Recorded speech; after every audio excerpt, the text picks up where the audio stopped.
ఈ గాజు గ్లాస్ ఫ్యూచర్లో ఏపీని ఏ విధంగా మార్చాలని ట్రై చేస్తోంది. గాజు పగిలే కొద్ది పదునెక్కుద్ది.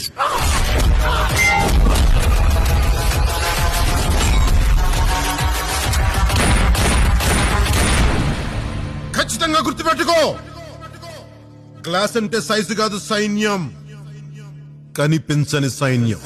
ఊకనే రాలే బిడ్డ కూసున్న సీటు ఎదిరించుకుంటూ ఎక్కిన రావు ఒక్కొక్క మెట్టు చేస్తర చెయ్యిర్ర చూస్తా మీ కనికట్టు నల్ల మల్ల పెద్ద పులై వదిలి పెట్టను ఒట్టు చెరబెట్టినో నోడే తొడగొట్టి చెప్పినో వేటాడి వెంటాడి నిన్ను గద్దె దింపినో